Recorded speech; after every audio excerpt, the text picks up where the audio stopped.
Welcome to Feedback Not Received. I missed a week. Oopsie, haha. I was going to say I missed a week. Sorry, but actually I'm not sorry. And I'll tell you why. Number one, I can do whatever I want. But it was my intention to post weekly, so I can do whatever I want. But what I wanted to do was post weekly episodes. But no, I missed last week because, I mean, to be honest, real life stuff. Real life.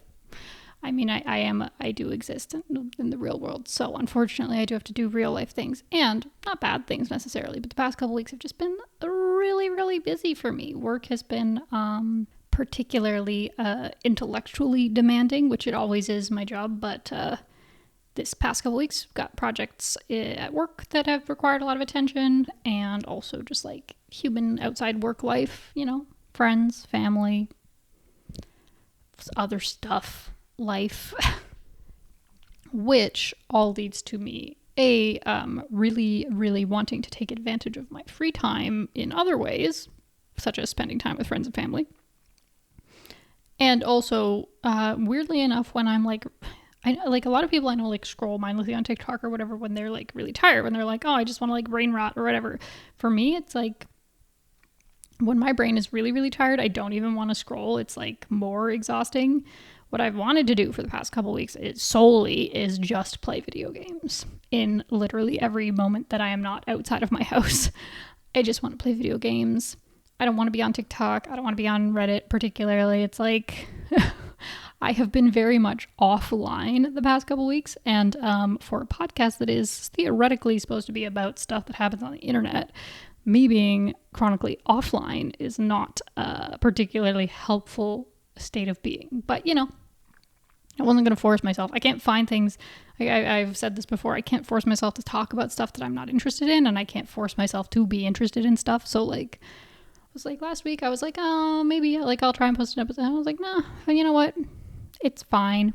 It's fine. I'm the only one holding me accountable. It's like, I'm doing this as a hobby for fun, so it's fine. And I do have I have a habit of just like ghosting entirely, not people, but like hobbies or whatever. I will just like poof, I'm gone. You'll never see me again. And you know what? I'm trying to make it okay for myself to miss a week or miss multiple weeks and still come back and post an episode when I want to, instead of just like going ghost mode and being like, you'll never see me ever again. Because I do that sometimes, and it's a bad habit. But like I said, I don't do it to people. It would just be like, it probably will happen eventually. I probably won't ever formally be like, I'm done doing this. It will just be, I'll be gone.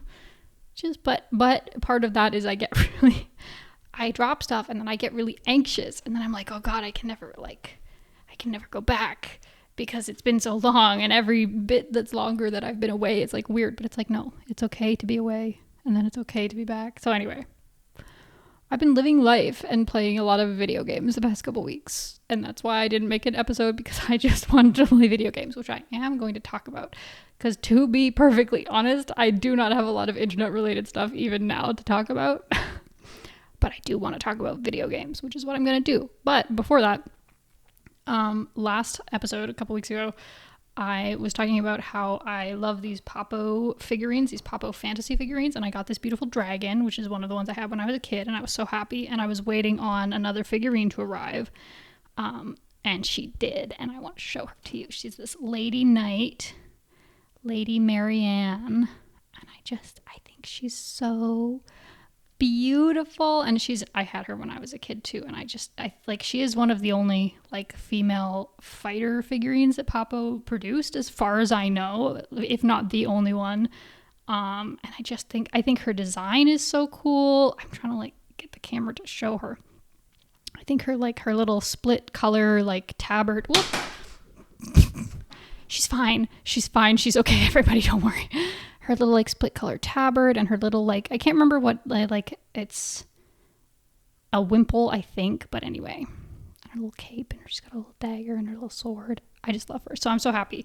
And of course, now I will show you, she can ride my beautiful dragon, and look at them, aren't they such a beautiful pair? I'm so happy. And now I'll put them in the background, and you'll see them always there. They are forever with us. I'm genuinely so happy. So that's just a little follow-up on last week's episode. If you want to hear me talk, or not last week, 2 weeks ago last episode I posted. If you want to hear me talk more in depth about the Poppo figurines and how much I love them and how cool I think they are, you can watch the last episode, because I'm not going to rehash it all, but I feel a collection coming on.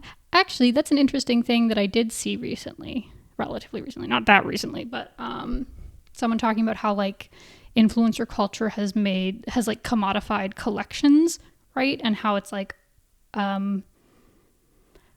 more about like the status symbol of having a collection of expensive things rather than collecting things because you want to, right? Like a collection of Stanley cups, for example, where it's like any human probably doesn't need more than a couple of water bottles or travel mugs, per person. We will manage, we wash our dishes, right? So the whole purpose of like having a collection of like a dozen plus Stanley cups is not to use them all, even though you might. It's to show that you have them, right? Or collections of really expensive handbags. That was a very interesting take that I saw someone have, and I don't remember who it was, but it was good. It was interesting, and I agree.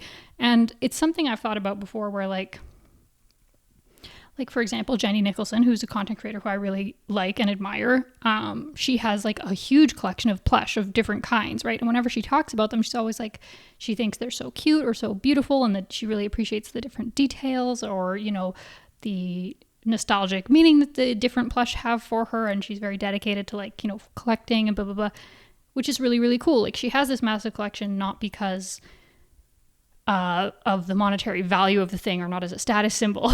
She has it because she really, really likes them all, right? And I've always thought like, wow, I wish, like I've never really had that same feeling of like, oh, I just want to have this because I just think it's so cute or so beautiful, I also don't have that consumerist urge to collect material objects because of the status symbol of them. Thankfully, I've sort of avoided that level of brain rot. But these Poppo figurines, when I sort of, I do have ADHD, which means I have like garbage memory, terrible memory. I forget what I like. People is like, what's your favorite food? What's your favorite movie? I don't know. I don't remember any food I've ever eaten or any movie I've ever seen in my life, right? So I did forget about the Poppo figurines for over the years, it'd be like, oh yeah, I really like those. And then I forget about, oh yeah, I really, and then I forget.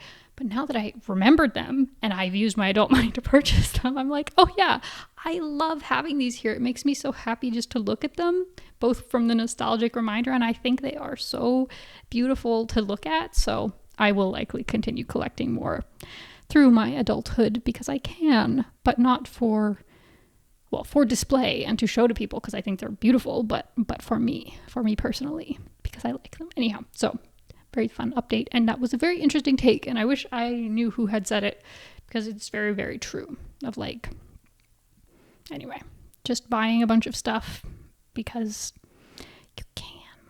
Yeah, whatever. Another little thing that I did see before I start talking about video games, because I'm going to be honest, that is going to be it's going to be specifically one video game is going to be the vast majority of this episode. I already know that. Before I get into that, I did see Netflix is making a series. I think it's called K-pop Demon Hunters, maybe. And if that is not in fact the actual, if that's not in fact the actual name of the series, at the very least that is the premise. Is like a group, a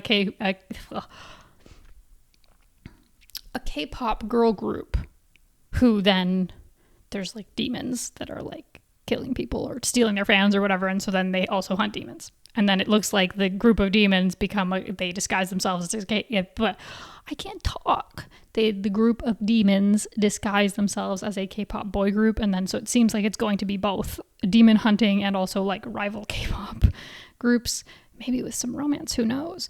And at first when I saw the trailer come up on my TikTok, and I was like, I literally was like, I don't know if I hate this or love it, right? But then as soon as they introduce like the demons, and then it's like, oh, the demons then disguise themselves as a K-pop boy group, I was like, I'm in. I think that's very funny. I think it's a very funny concept too. If it was like just the K-pop girl group who then were also demon hunters and like that was it, I would be like, maybe. But the fact that then the demons then become also a K-pop group, I think is a very funny premise. And it looked like, the animation style is not like super expensive looking, right? It's a 3D animation, but whatever.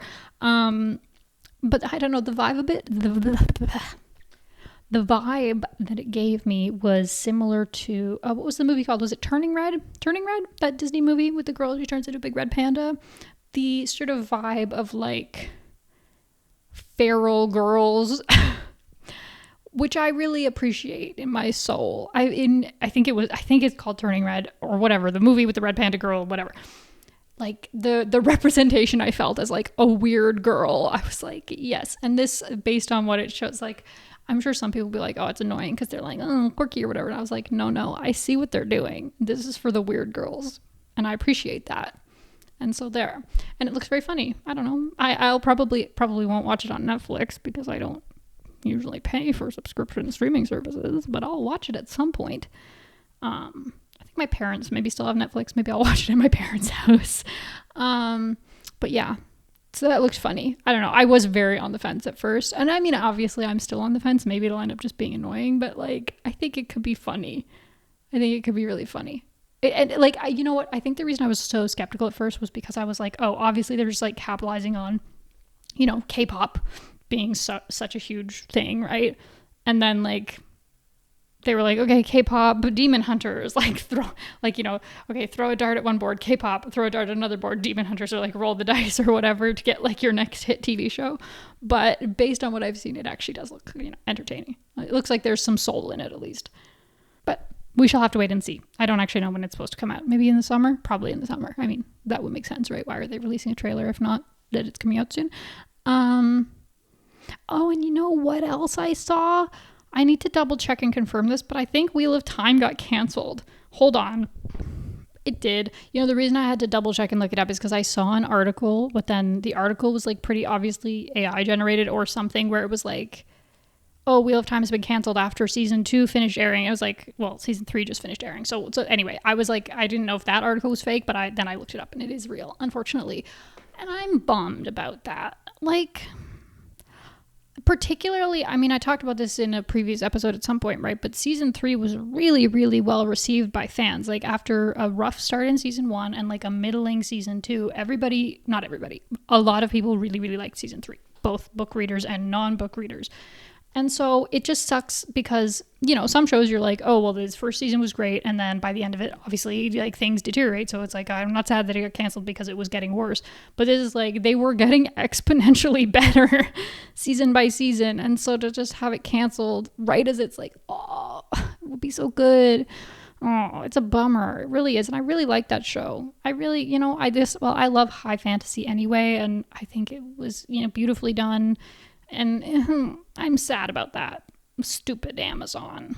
I think I saw someone say like Amazon doesn't actually own it. Like it's owned by Sony or something. So like, and it just airs on Amazon. So whatever, whoever made the decision. But I mean, of course it would be expensive to produce. But then at the same time, I'm like, but lots of things are expensive. And don't you have like infinite money? You just want more infinite money that you don't have to spend on the TV show. I mean, as with anything, I suppose there is always the possibility that they will eventually choose to do the next season, but evidently not anytime soon because they've canceled it, which sucks. Oh well. Yeah, so it's just another TV thing. Sad. Make me sad. I'm not happy about it at all.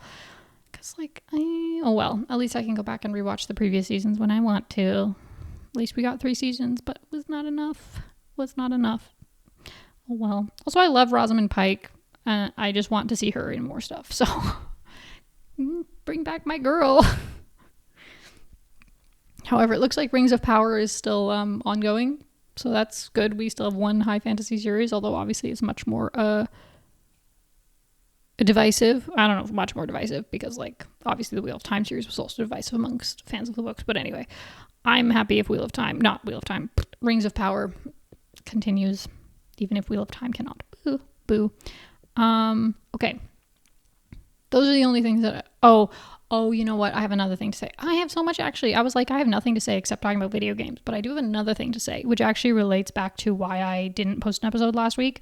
In addition to life conditions, as I said, I realized a couple weeks ago how annoying I find it to have to post clips of the episodes, particularly on TikTok, but even on like YouTube Shorts. First of all, because I find editing the clips to be a complete pain in the ass. I don't like doing it.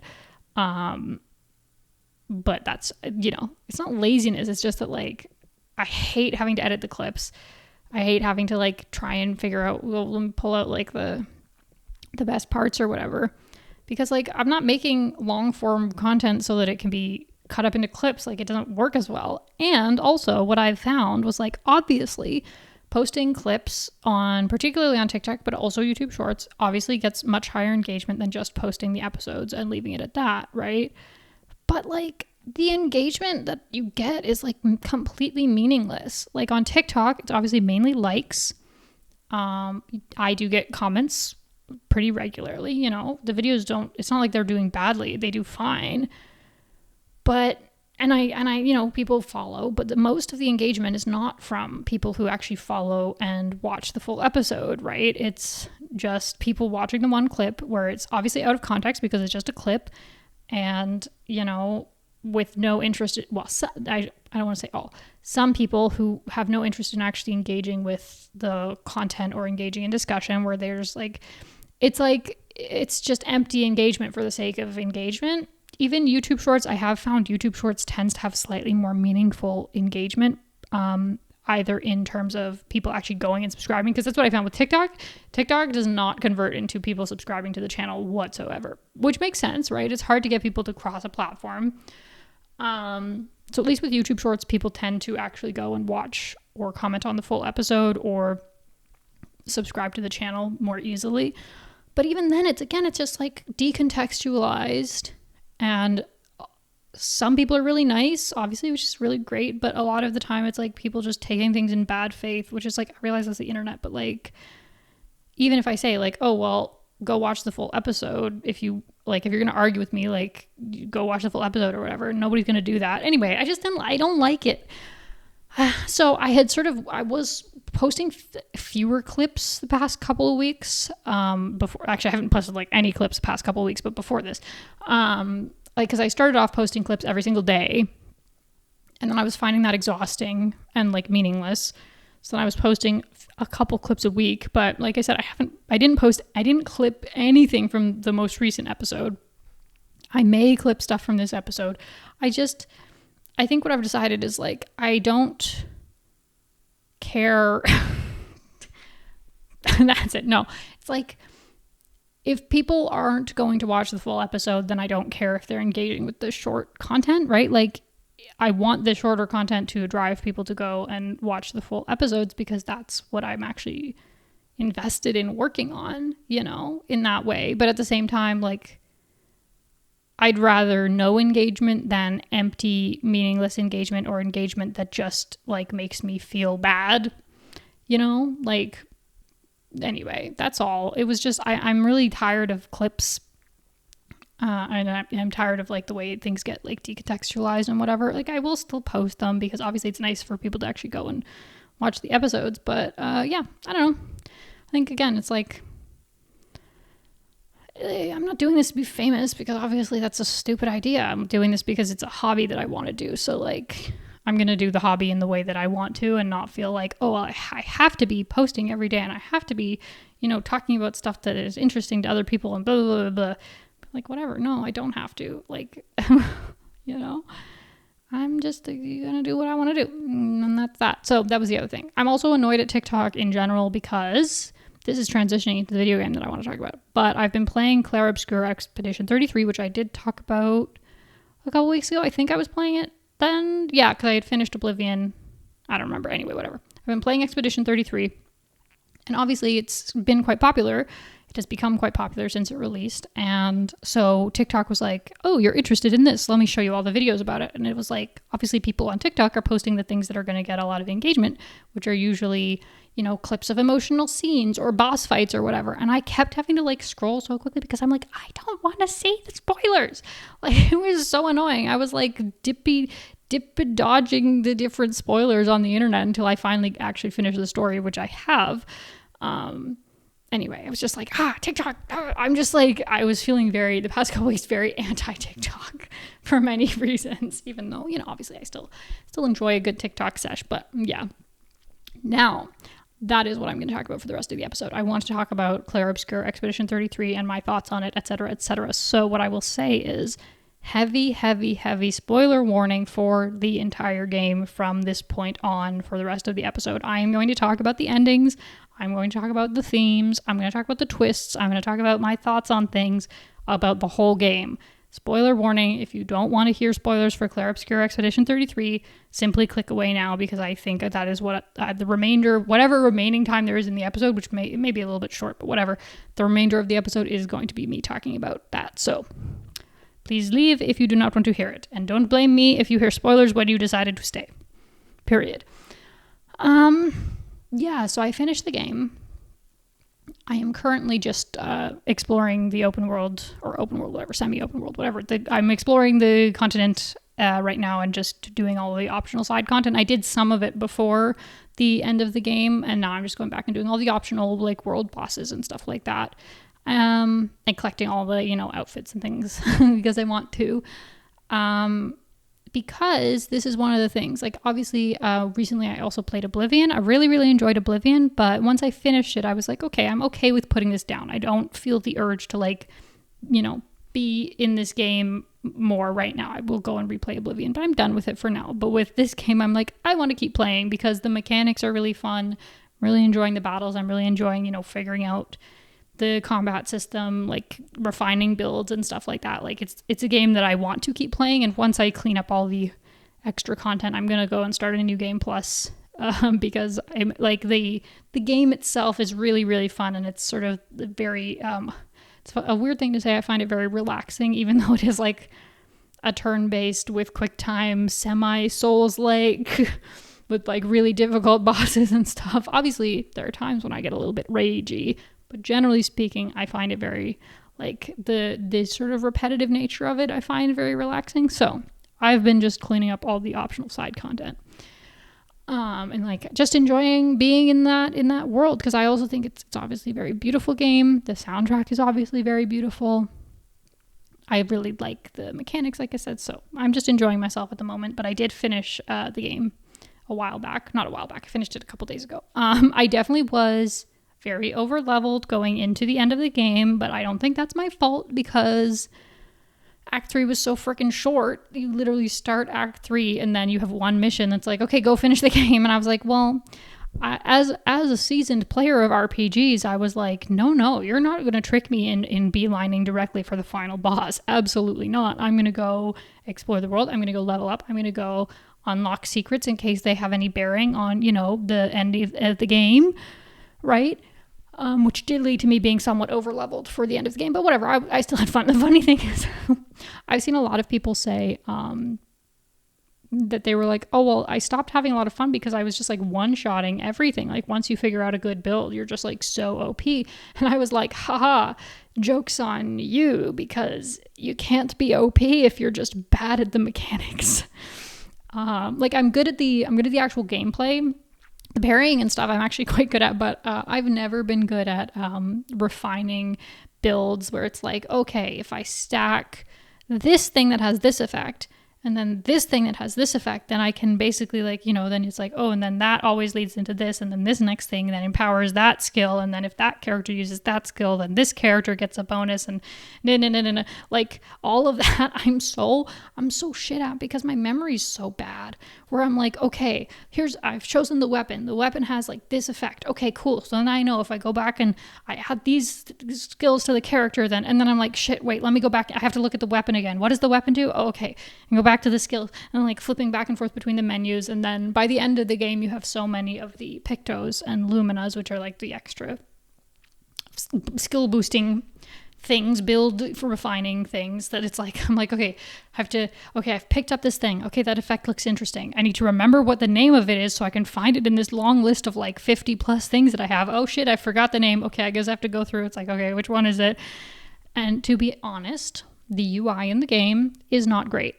I would say it's one of the weakest parts of the game, particularly the Pictos and Lumina menus. It's really bad to navigate, and the interface is quite small, especially because I am playing on a console, so I'm playing on a TV.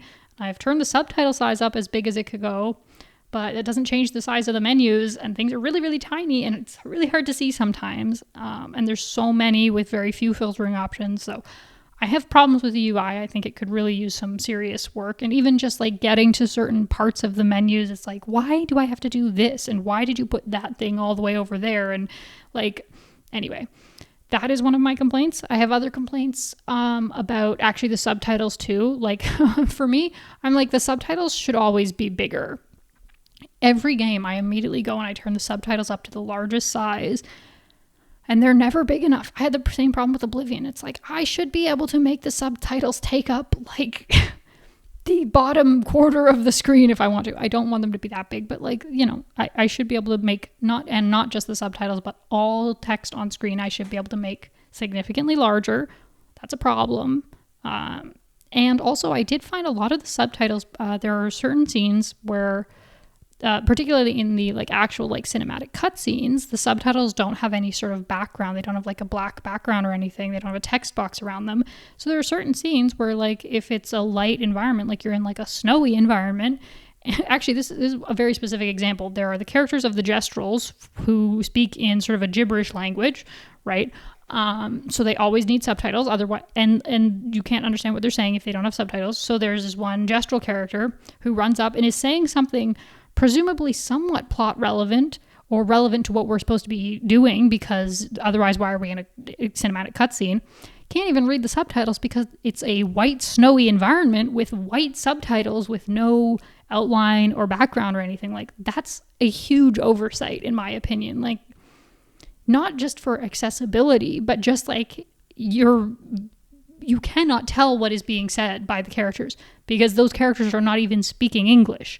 They're speaking a gibberish language that you need subtitles to understand, but you can't read the subtitles because they're white on a white environment background. It's like that sort of thing where I'm like, you need to, that if they're giving any sort of patches and stuff, that is something that needs to be addressed. And I do think the UI needs to be improved. Like, there are ways that they can make those things better and more usable.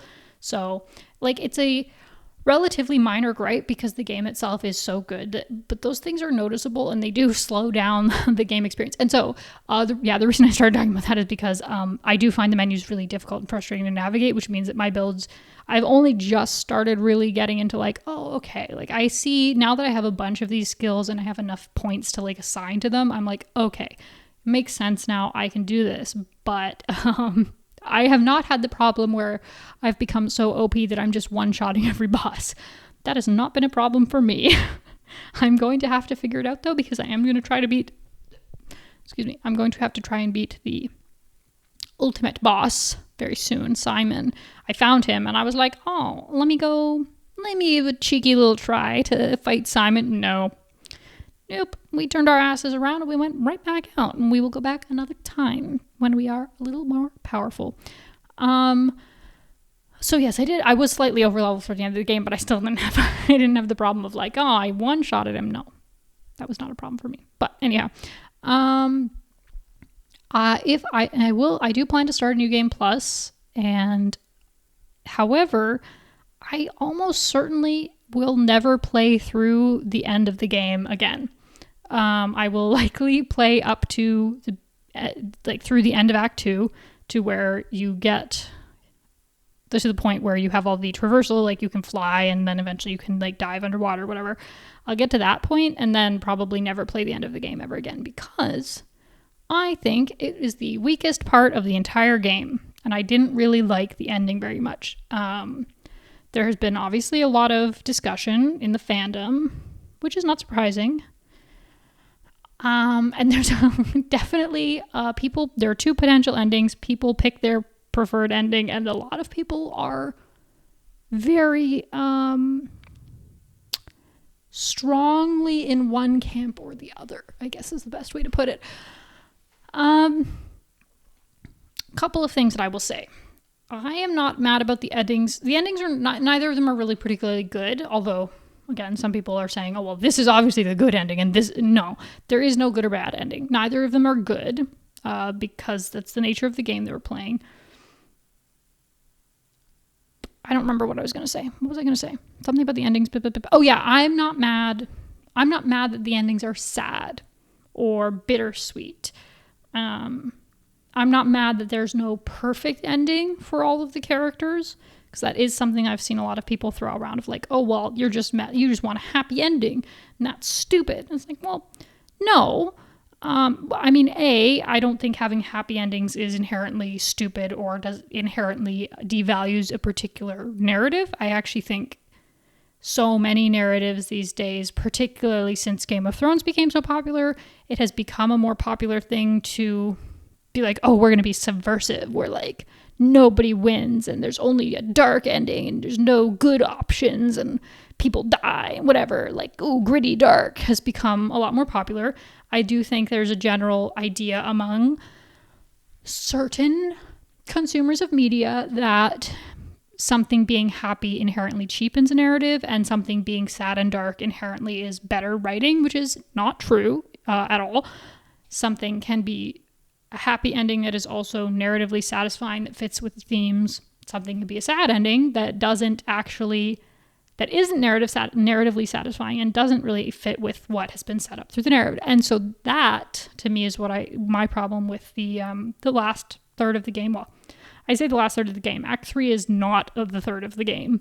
It's another one of my problems is Act 1 and 2 are incredibly tightly structured with optional side content, but you feel, the growth, the progression, the characters, the character development, blah, blah, blah, blah, and the narrative stakes rising and, the moments of tension and moments of release, et cetera, through Act 1 and 2 very, very strongly. It's very, very well structured. And then Act 3 is one quest, essentially, unless you do a bunch of optional side content. But even if you do, it's all optional. You do all this, you can have like the relationships with the characters built up more, all of that, but it's just completely unstructured for the most part, which is not what happens for most of the game. So it is much less satisfying in my opinion. But my main problem with the endings is that they don't feel narratively earned. And I've seen some people say that oh, well, that's the point. You're not supposed to feel satisfied. The whole point is that you don't feel satisfied, and that's why it's like brilliant writing. And I'm like, I think it's okay to admit that something that we really, really like, and to be clear, I really, really like this game. I will continue playing it, and I'm very hopeful that they continue making games like this studio, because I really, really enjoy this game, and I think it is really well written and really well developed, all that, right? But we can like something, acknowledge its strengths, and also acknowledge its weaknesses. And I don't think the endings are narratively unsatisfying because of some brilliant stroke of genius writing. Like, no offense to the writers of the game, I just think that is a too charitable interpretation of what occurred. And what I think it is you spend the first 2 acts of the game with this group of characters. You are deeply emotionally invested in them. You watch them suffer. You watch them die. You watch them grieve for their losses, but also find hope and strength in their companions.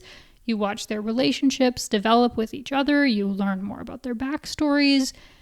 And then at the end of Act 2, the narrative shifts its focus from this group of characters and this world that we have grown invested in to this family of outside painters who are godlike beings with hands in the creation of the world, right? Which is fine, and they are present through the narrative, obviously. Like, it's not as though there isn't foreshadowing, but we don't get to spend enough time with any of them to actually really feel invested in their struggles. And then the game pretty much drops the relevance of the characters of Lumiere, who we've been playing as, who we are invested in, and shifts its focus to what is right or best for this family of painters, right? And yes, they are significant characters. Like, their struggles, their grief are the driving force behind why our characters are struggling to save their world, right? But at the same time, you can't ask me to be invested in what would be better for our group of characters who we've seen a handful of times in total in a few scenes and not had really at all enough time to become narratively invested in them, over the characters who you may have spent 30 plus hours playing as, learning about, and developing, like, it just doesn't work. It doesn't work. I do feel like a large part of my problem with the ending is simply that the characters of Lumiere do not get a voice particularly. The choice of the ending is what is best for Maëlle, essentially, what is best for the family, and what is best for Verso. They're all family members. The canvas world basically gets shunted to the back, even though the game spends most of the game establishing that this is a real breathing world full of real breathing people, right? Where, I understand the desire to resolve that meta-narrative of the Descendre family, and also, that doesn't mean I have to find it narratively satisfying, and I don't.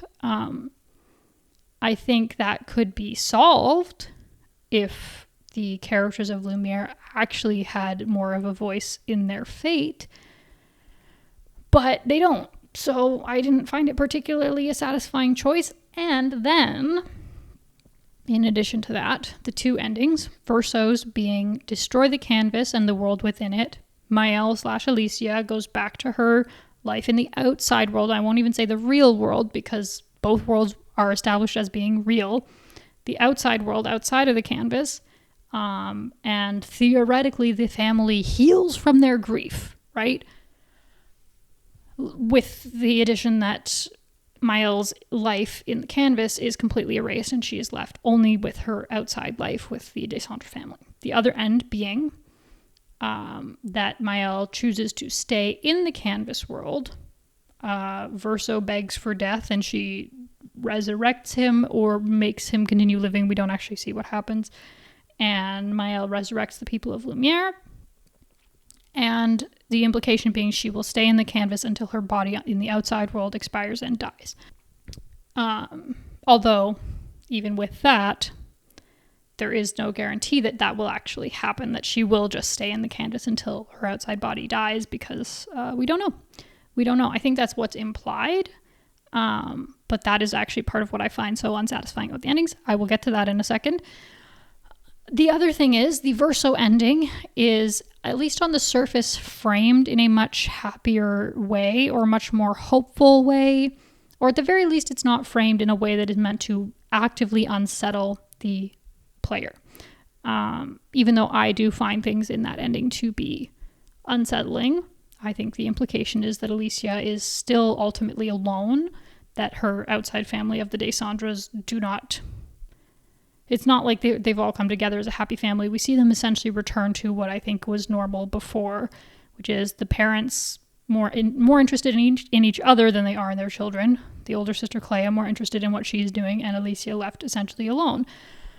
But it's not at least framed in an actively unsettling way. The Maëlle ending is actively framed in a way that is intended to be unsettling to the player. Up to the point of having like a horror-esque piano sting and a jump scare of Maëlle's like painted eyes, which is just her paintress powers on the outside. Anyway, like it's in black and white. It's got this creepy, unsettling vibe, even though up until the point that the makers of the game chose to frame that ending in that way, there was no indication that that ending would be nearly as horrific as it seems to be implied by the framing of it. But I think they did that because they were like, well, we want to have there be a choice between like Verso and Maëlle of like their goals of like, should Alicia leave the canvas? Should she stay? Blah, blah, blah, blah. But obviously the whole game spends 30 plus hours establishing that the world of the canvas is a real world full of real people with hopes and dreams. In fact, that you play as for 2/3 of the game, fighting to, actually not even 2/3 of the game, up until literally the ending choice. Your whole motive as the player is this group of people wanting to save their world from a godlike being that is seeking to destroy them all. So why the hell, after all of that, would the player ever choose anything other than saving the world of Lumiere, which was the entire plot of the game up until that point? I think the makers of the game were like, well, shit, obviously, if we just leave it at that, one end is obviously better than the other, because if it's like, oh yeah, Alicia can actually leave the canvas whenever she wants and return whenever she wants, as long as her father promises not to destroy it, Verso can be made mortal and die, and like that would be fine. So we gotta throw in a little extra spice so that it's not quite as obvious which ending is better, right? And in doing so, I do think they betrayed a lot of the character development in both cases, actually. I think both endings actually betray a lot of the character development that happens up until that point of the game, particularly if you do any of the side content between the end of Act 2 and the start of Act 3, which I think most players probably would. It's only natural, right? The side content establishes both Mael and Verso developing as people, learning from each other, developing deeper relationships with their companions. Verso can literally have a romantic relationship with one of the other companions. They have conflict, but then can talk to one another and sort of, I think, understand each other's perspectives. There's a scene where Mael erases Painted Alicia at Painted Alicia's request. Verso gets very mad at her because he says, you didn't even give me a chance to try and talk her out of it. Like, why would you do that when I didn't even get to say goodbye? I should have tried to talk her out of it. And Mael says, well, like, Mael realizes that actually, yeah, so that was a bad thing to do. She says, sorry, but then it's also like, by the end, Verso is completely driven by his own desire to be destroyed and destroy the canvas, where it's like, there you go. There's the hypocrisy. You don't get a chance to convince him otherwise, right? Mael, and Alicia develop as characters, I think. What's the best way to put it?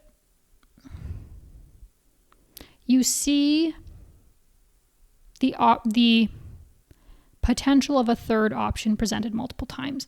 Painted Alicia writes Mael a letter, basically saying, like, you have lived in both worlds, which she has, and can maybe find a way beyond just either destroying us or, or leaving our world sort of in this warlike state controlled by the Paintress, right? If you do side content involving Clea, you find, like, even Clea says, like, don't let our parents' choices impact your choices. Like, you need to live your own life, make your own decisions, right? Mael learns about her Painter's powers, but also learns about her family on the outside. I think it's like, it just feels like there's a lot of character development that is betrayed at the last second for the sake of having a conflicted, gray sort of ending choice, right? And that, again, not even to say that I think there should be a happy ending necessarily, but that I think the endings as they are were contrived. They feel contrived. They don't feel earned. I also think there is a degree of unconscious misogyny embedded in the game. And now that's going to make some people angry. I am not saying that I think the people who made the game are mustache-twirling evil misogynists. And actually, also, the game has some very well-developed female characters.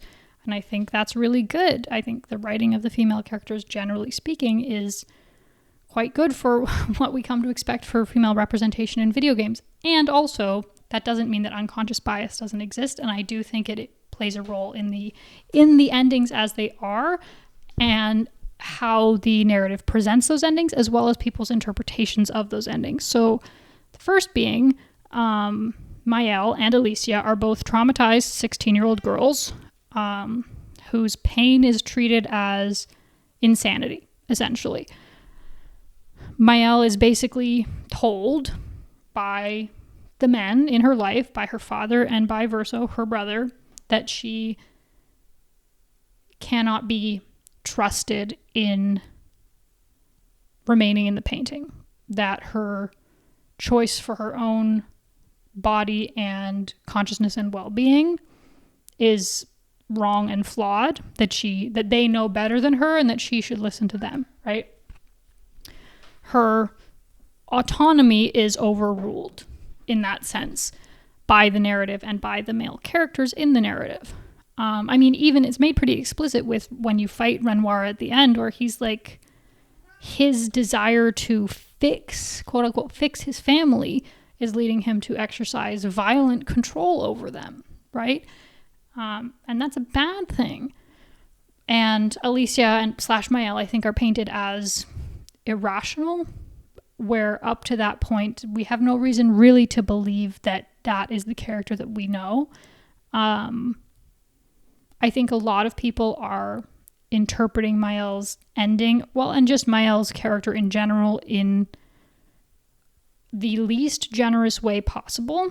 She's being interpreted as a manipulative puppet master who is either selfish or like completely insane.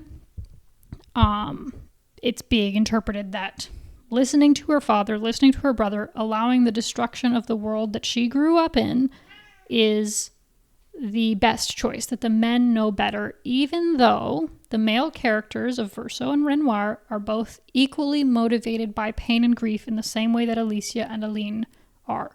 And I think it's the same problem, the same thing happens with Aline, where we actually don't even really ever get to hear from her perspective. We only speak to her when we are fighting her as the paintress, where she has already been pretty much driven insane by being trapped on the monolith for like 60 plus years at that point in fighting Renoir. She's weakened, she is paranoid, but we don't really ever get to hear from her perspective. We have multiple conversations with both Renoir and Verso about why they are doing what they are doing and their motivations and their pain, but we only really hear external interpretations of Aline and Aline's grief. We're told she is unreasonable. We're told that she is prioritizing living in a fantasy over living in her real life, and that's bad, and therefore Renoir and Verso's actions and reasoning should be listened to. Their pain is more rational than the pain of the female characters. Even in the way that Verso and Mael interact, Verso is 100 plus years old. It's unclear if he was created as an adult or if Aline created him as a child and then he grew up in the canvas. I think he was created as an adult with adult Verso's, or with Aline's interpretation of adult Verso's memories implanted in him. So he's a 100 plus year old adult man who is making decisions we know that he would not have made some time ago, but making decisions out of deep pain, perhaps a desire to protect the family outside of the painting, but also his own intense trauma of being literally a recreation of a dead son. He has no control over that. He is a copy of a person who was created to help his mother cope with her grief, right? That's a traumatizing thing to exist. And he is tortured by the fact of his existence, by the fact that he is not real in the same way as a lot of other the people in the painting are. Right? So his entire motivation is twisted by his own pain and feelings of torment about the fact of his existence, right? Renoir is similarly, like I said, he is trying to fix his family's grief so that they can all move on and live normally, which, to be clear, is also his own unhealthy way of coping with his grief from Verso's death, right? But the narrative never really points the same finger at either of them about how they are being irrational, controlling, how they are also consumed in their own trauma, their own grief, that they are also externalizing onto other people in the same way that the other characters in the narrative are.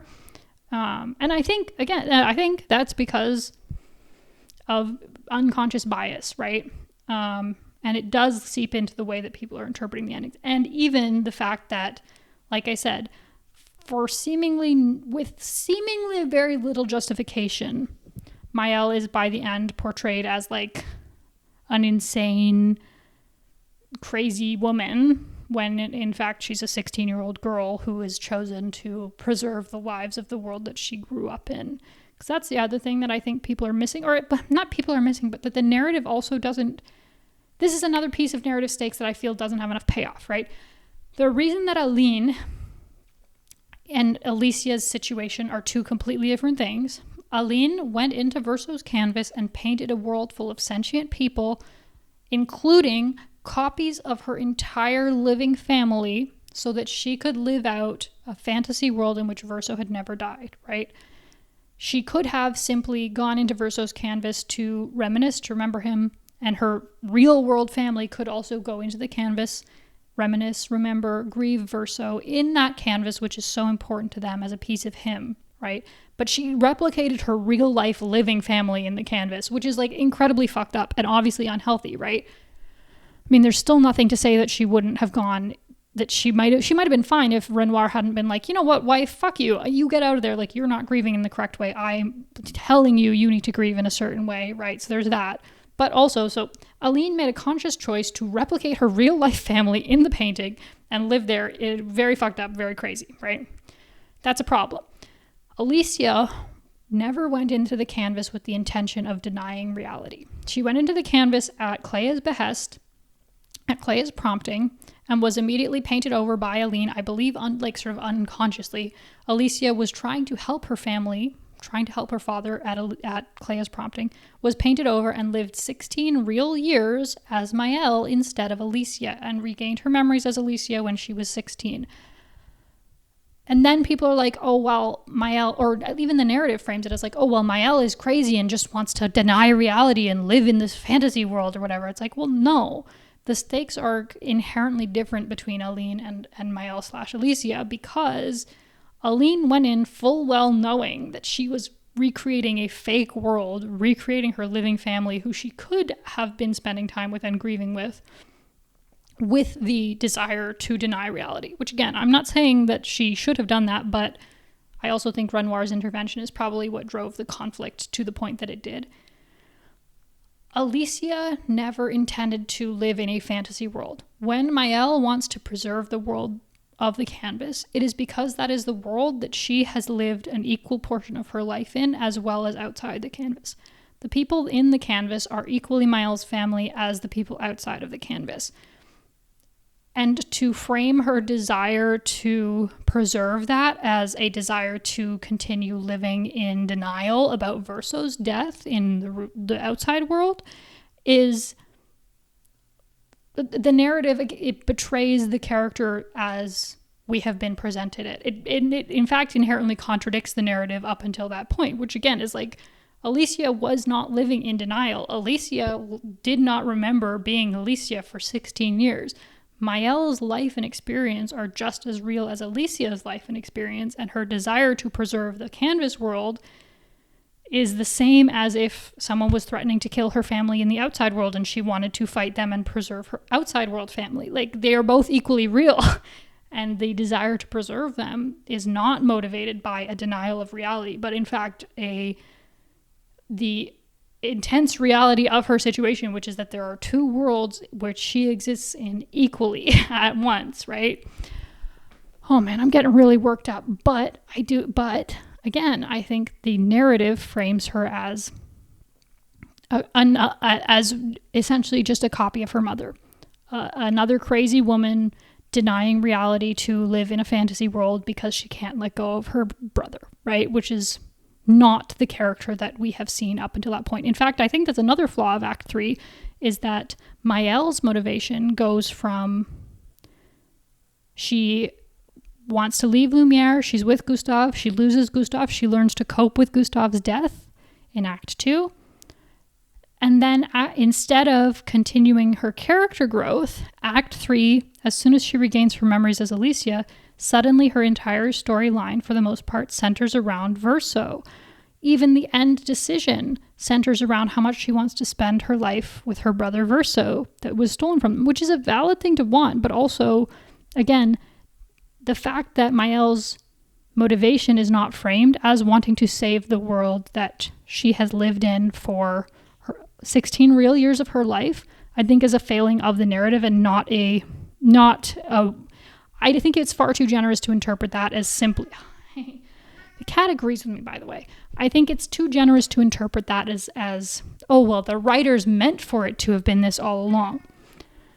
I don't think so. I think it's just that the people of Lumière got shunted to the back of the narrative in favor of the conflict with the Descendre family, and I think that's a weakness of the game. Because, like, anyway. So I think even centering Maelle's final act and the decision at the end around Maelle's desire to be with her brother Verso, again, I think furthers the male domination of how the narrative is framed, of the narrative stakes, right? Because Maelle spends a lot of the first 2 acts of the game actually building relationships with Lune and Ciel and learning from them, and they essentially become her sisters, right? And so why are they pushed aside? Why is her relationship with these 2 women pushed aside in favor of her relationship with Verso, when in narrative, her relationship with them, to her, is just as real and valid and important as her relationship with her brother Verso as Alicia? It's not because I think the character of Maelle actually doesn't care about the characters of Lune and Ciel. I think it's because the narrative is flawed. Sorry, I have a lot to say. Again, it's a really, really good game. I'm just disappointed in the way that I think the narrative betrays itself right at the end for the sake of a twist or a stakes. Like, I kind of just wish the writers had written a single ending, because I do feel like in attempting to make it a choice, they did a lot of character assassination in order to make the 2 choices seem both have equal amounts of good and bad in them. And again, I'm not saying either ending is inherently better or worse. I have my own opinions about which ending I would choose. But I think in attempting to make the endings as equal as possible, the narrative betrays the character development that has happened up until that point, right?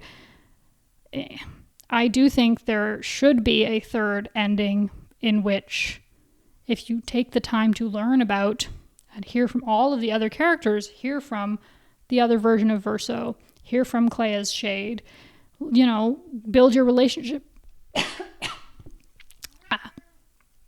I'm getting too excited and I'm getting coughing. If you take your time, take your time to build Verso's relationship with these characters so that his investment in the world is renewed. Because what we've seen is a man who used to care deeply about preserving his world, who is now nihilistic and thinks the only solution is destruction, right? So how is it that I've spent the whole game building his relationships with these characters, and then he still just thinks, no, get rid of it, destroy it? The narrative stakes simply don't add up, in my opinion. The other thing that I find unsatisfying about the ending is that we're presented with Verso's ending as an option, right? That could potentially be better for the family, whatever.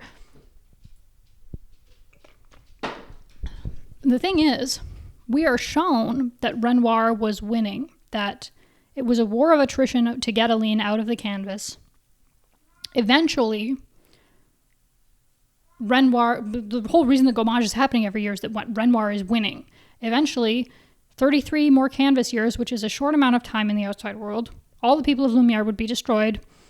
Aline would be too weak, and Renoir would be able to force her out of the canvas, right? In Verso's ending, that is what happens. The canvas is destroyed, which is what Renoir wanted. He gets Aline back. Alicia is out of the canvas as well. The family is no longer able to, use that as a tool to take out their grief. So, functionally, one of the endings is, if you didn't play the game at all, this would have happened anyway. And again, that to me is narratively unsatisfying, because what you're telling me is that none of what I did mattered, which, you spend the first 2 acts of the game building hope for those who come after, hope for the future of Lumiere. Or you could have just never played the game and they all would have died eventually anyway. Verso would have gotten what he apparently wanted, which I don't believe that this ending is actually narratively fitting for Verso's character development either. So yeah, that is not narratively satisfying when you think about it, right? It's why did we have to do this, right? Why would you make me play this game?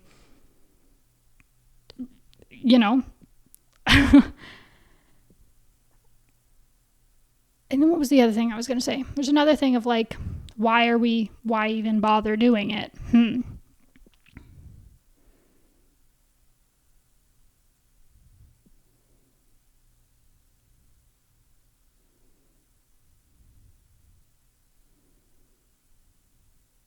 Oh, I don't remember what the other thing I was going to say, but another thing I have a problem with of Act 3 is that Act 1 we play as Gustav. Gustav dies. Act 2 we play as Verso, and the respective acts are titled after those characters. Act 3 is Mael's act, but we still don't get to play as Mael as our point of view character, and I have a problem with that. And my question would again be, why?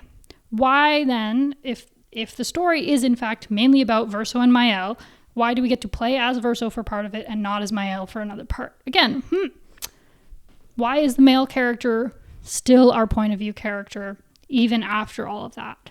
Even after the betrayal and all of that, why not let us be Mael for a bit, right? And see from her eyes.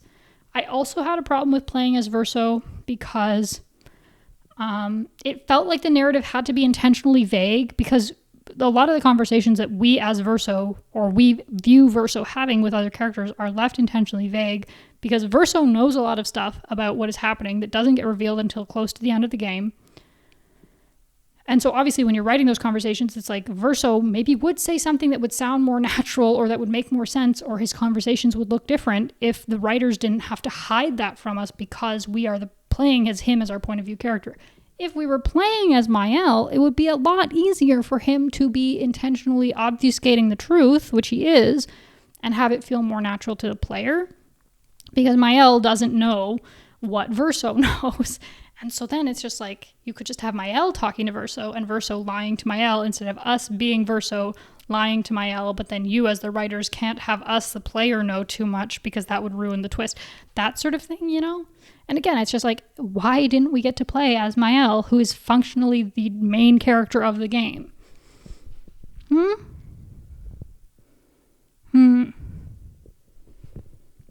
Perhaps bias. Unintentional. I'm, again, not saying that there is like malicious intent here, but I am pointing out ways in which the framing of the narrative, the game itself, undermines the female characters, particularly.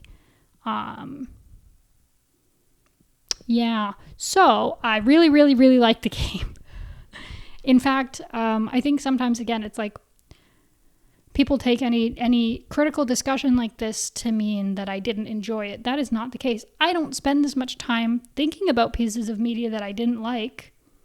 I dislike them, maybe I rant about them a little bit, and then I move on. But the reason that I'm so invested, and actually the reason that I think there's a lot of discussion about particularly the third act of the game and the characters, is because people are invested. It's a good game and we enjoyed it and we want to talk about it. And also, it feels all the more unsatisfying to me to have a weaker ending that I don't think pays off the themes of the game very well, that I think had to be intentionally made more gray via cheap narrative tricks, than if we had a narrative lease. I would be fine if there wasn't a choice at the end. If the writers had just written one ending that was maybe a Pyrrhic victory, bittersweet, whatever, that would be fine.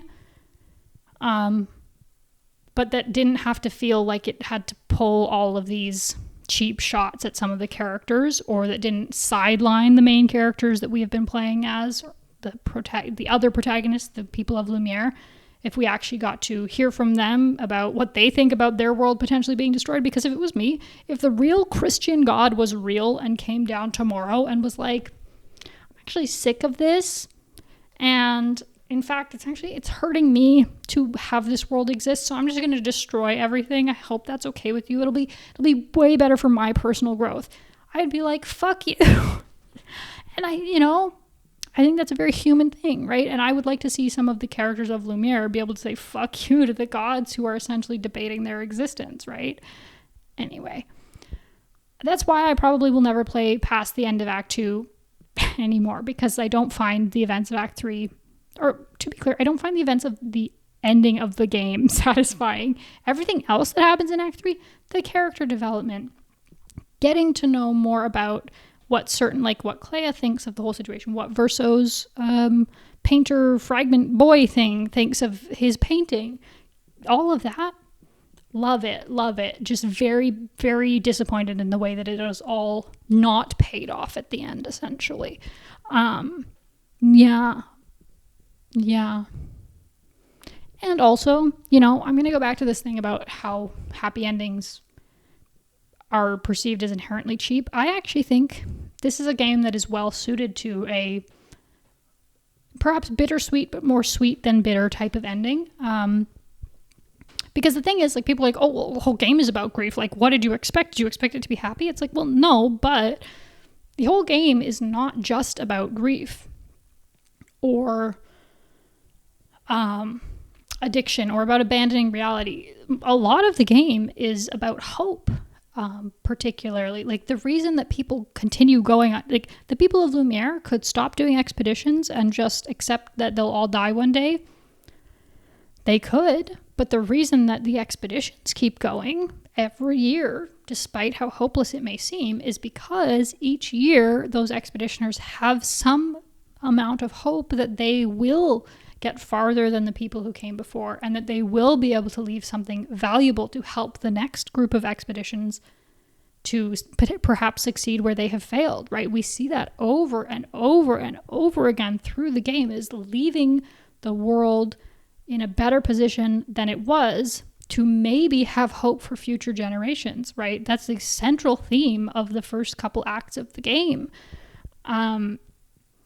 Even in losing certain characters, even in Gustav's death, right? We see hope persist. Maëlle continues writing in Gustav's journal, for example, which it's like, I believe the wording on screen when you do that is she hopes Gustav's apprentices will be able to read it one day, right? Like, I mean, obviously, if you as a player choose to do that, but like, it's pretty clear that it's happening, right?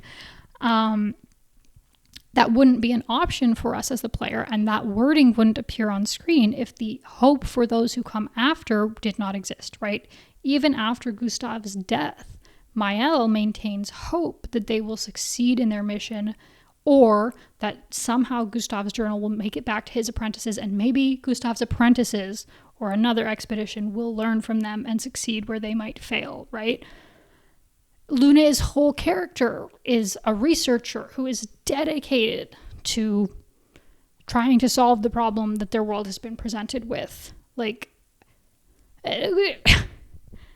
hope is a core theme of the game, and in fact, the enduring natural human instinct to keep trying in the face of literal, like, unimaginable odds, right? They are trying to fight a goddess who is slowly killing everybody, and then the Nevrons and Painted Renoir, who kills a lot of them, like, right away, right? Even like Gustav almost kills himself near the beginning of the game and stops because Lune finds him in time, right? Where it's like, yeah, if Gustav killed himself, that would be it. But instead he perseveres. He does not die. He continues on. And, you know, even though he does die eventually, he's able to protect Maëlle, at least in his mind, right? Like, the game has a bleak but hopeful tone through pretty much all of the first two acts. Again, it's like a bit of a betrayal of the themes of the game to say that there would never be a happy ending. And happy is not the right word, but to say that either ending has to be dark in order to be valuable, like, there will always be sadness, but I think there was, again, too much of a turn towards the grief aspect compared to the hope aspect, right? Anyway, it's a great game. I'm sure they'll win lots of awards. I would love it if they made a sequel, which I wouldn't be surprised given the apparent success of this game if they made a sequel, but also I don't know if they will, particularly for a game like this, which was clearly developed with as sort of, it came from a place of love, deep love for the genre, love for video games, as well as a place of artistry, right? Wanting to tell a story about art and what it means. And so I find a lot of creatives like that, they might not want to do the same thing twice, is what I'm saying. I would be very happy if we got some additional content, if we got some DLC, would love that. I will love to continue analyzing things and talking about them. I don't know if we will get a sequel. And even if we did, I don't know what that would look like. You know, that's the other thing is actually I would have much preferred one written ending, because obviously they cannot make a direct sequel, or at least it would be a lot harder to make a direct sequel unless they have one canon ending, which would make a lot of people really mad. But I do expect that they'll probably win a lot of awards, as they should, because it's a great game. It is a great game. Just unfortunately, the writing falls apart in the end. At the end, at the very end, the writing falls apart. Oh well, that happens. Happens a lot. Been a lot of games where it happened with Baldur's Gate 3, of like first 2 acts beautiful, like narratively sound, ending kind of garbage, particularly at first. But I hope we do get a sequel. I would love it. Or if they do I'd pay for DLC, or I hope they add some content. There's definitely a couple spots, particularly like the Endless Tower, which is one of the end game sort of areas, where it's like there's all these paintings and they're all red and they definitely look like portals that would be open for you to do maybe other optional boss fights, but they don't lead anywhere. That looks like a place where some content might go. Or, you know, an actually narratively satisfying end to the game that builds on the themes that are established if you do the side content in Act 3. Perhaps. But whatever, who am I to say? But yeah, wow, I have been yapping. And you might be able to hear my voice starting to get a little hoarse because I've been talking too much. Again, I will say, I am not critiquing the game because I think it's bad or that I want it to fail. I'm critiquing the game because I think it's very good, and I think it is worthy of looking at the themes, discussing the strength of the writing. I think being the very lovely, beautiful, well-made, clearly lovingly crafted piece of art that it is, I think it's worth talking about, right? I do it out of love. I hope you liked this episode. Oops, all clair obscur. The cat demands attention, so I have to go. I didn't even try to find internet stuff this week, and who knows what next week will hold, if anything. Maybe there won't be an episode next week. We'll all just have to live with that. But yes, and will I post clips of this episode? Maybe not. Maybe I won't post. I'm losing my voice. Maybe I won't post clips of this episode, because this is an episode that very well would be interpreted in bad faith if I posted a clip just saying this game has some unaddressed misogyny that it needs to deal with, as does the fandom, does the discussion around the characters. Ooh. That's just asking for trouble, but also it does. So, based on my feminist reading of the text, there is unaddressed misogynistic bias in the narrative and in the way that people are more charitable towards the older male characters than they are towards the young female character. And that's that on that. Anyway, I'm going to go because I am losing my voice. God damn it. All right, bye.